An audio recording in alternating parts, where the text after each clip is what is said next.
Welcome to Mars Hill United Methodist Church. I'm very glad that you are worshiping with us today. Just a couple of announcements to let you know of our our regular church fellowship times. We have Sunday school at 9:45 on Sunday morning. And we have Thursdays a 3 p.m. like just unstructured fellowship time if you want to come together and talk and see some folks you've missed, or if you've never been before and you are just wanting to have some community and to talk to folks, and we invite you to come and be a part of those times.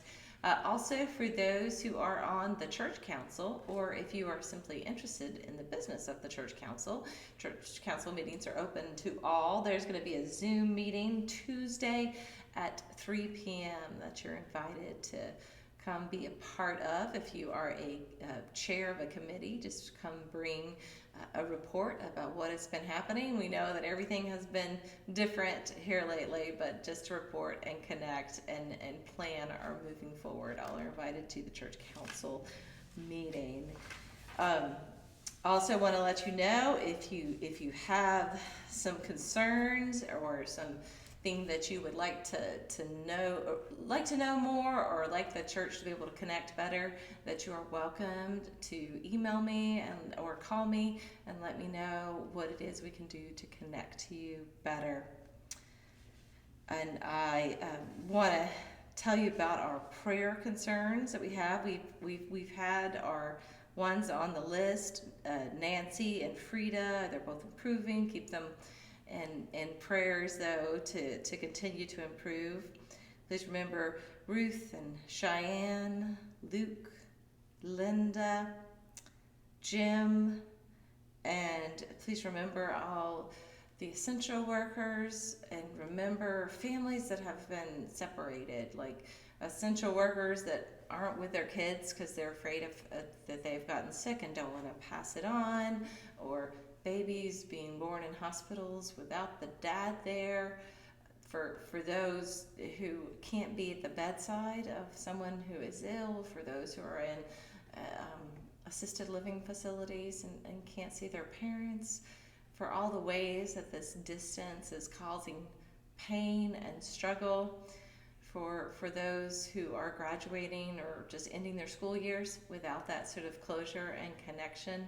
Just try to hold us in prayer as we make our way through this very strange time of Coronatide, and help us to ask God to give us peace to move through this. Let us be in an attitude of prayer.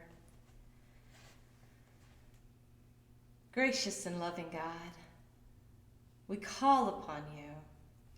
We call upon your strength and your spirit. Be with us through this way of worshiping. Let your spirit emanate through all who watch.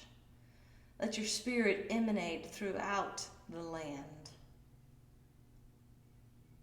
Lord, we ask you this day for your care for our country and our world.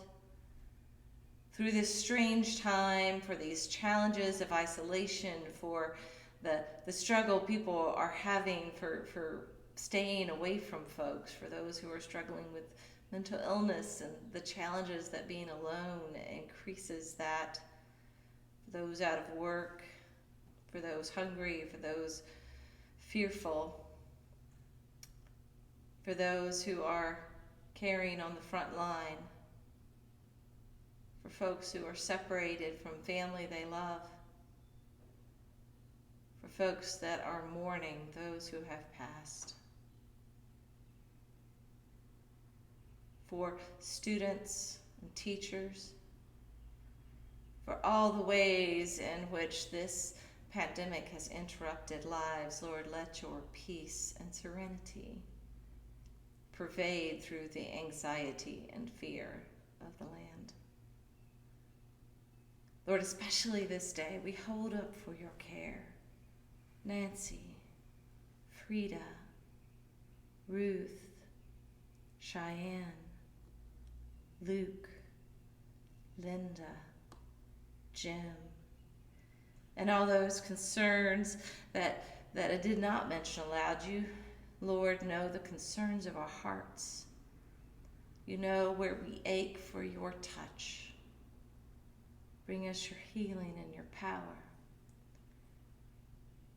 And we ask this in your Son's name, who taught us to pray, saying, Our Father, who art in heaven, hallowed be thy name. Thy kingdom come, thy will be done, on earth as it is in heaven. Give us this day our daily bread, and forgive us our trespasses, as we forgive those who've trespassed against us. And lead us not into temptation, but deliver us from evil. For thine is the kingdom, and the power, and the glory, forever.